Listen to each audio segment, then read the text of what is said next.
This video is sponsored by Educast. The struggle to find courses that truly speak your language, it's finally over.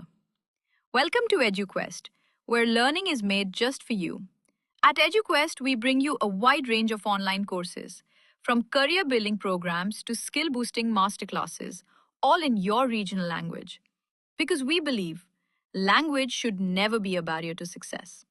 Our courses are tailor made after understanding what today's learners really need. So why wait? Start learning the smarter, simpler way only with EduQuest. Visit eduquest.courses and explore your next course today. And hey, don't miss out on our exciting offers and promotions. சீனா எது நடக்க கூடாதென்று நினைச்சதோ அது நடந்துருச்சு. இனி இந்தியாவை வீழ்த்தவே முடியாது என்கின்ற எல்லைக்குள் India நுழைந்து விட்டது. ஆம், நேரடி யுத்தத்தில் பங்கேற்கும் ஹியூமனாய்டு ரோபோக்களை உருவாக்கும் பணியை தொடங்கியுள்ளது DRDO.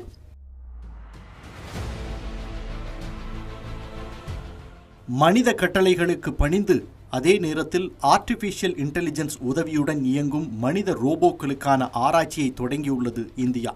போர்களின் போது ராணுவ வீரர்களுக்கு பதில் ஹியூமனாய்டு ரோபோக்களை அனுப்பி போரில் ஈடுபடுவதன் மூலம் மனித உயிரிழப்பை தடுக்க முடியும். எதிர்கால போர் நிச்சயம் அப்படியானதாகவே இருக்கும். அதற்கான பணியை பாதி முடித்துள்ளது இந்தியா.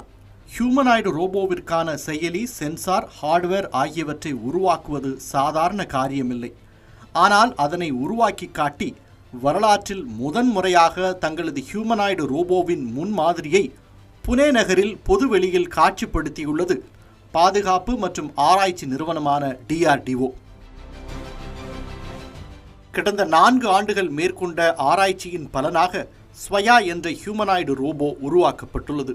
இப்போதைக்கு ஒரு சில அடிப்படை பணிகளை மேற்கொள்ளும் ஸ்வயா எதிர்காலத்தில் கன்னி வெடிகளை அகற்றுதல், போரில் அடிபட்ட வீரர்களை மீட்பது, போர்க்காலங்களில் உணவு வெடிபொருட்களை விநியோகம் செய்வது உள்ளிட்ட பணிகளை மேற்கொள்ளும் வகையில் உருவாக்கப்பட உள்ளது. ஸ்வயா ரோபோவிற்கு கட்டளைகளை கொடுத்து அவற்றை செய்ய வைப்பது, பேலன்சிங் செய்வது, தகவல்களை கொடுப்பது போன்ற பணிகளில் இந்திய விஞ்ஞானிகள் முழு முயற்சி எடுத்து வருகின்றனர். வரும் 2027ஆம் ஆண்டு இந்த ரோபோ முழுமையடையும் என்று எதிர்பார்க்கப்படுகிறது.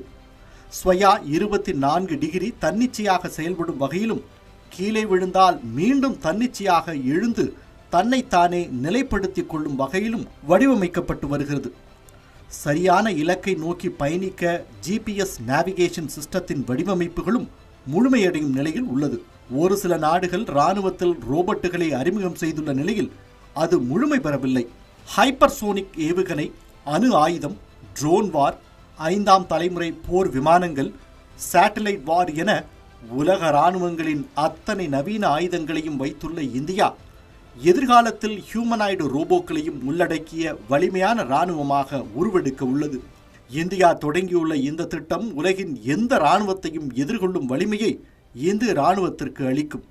நமக்கு பக்கத்திலேயே இருந்து குடைச்சல் கொடுக்கும் சீனாவிற்கு இந்த மெசேஜ் நிச்சயம் குடைச்சல் கொடுக்கும் என்பதில் ஆச்சரியமில்லை.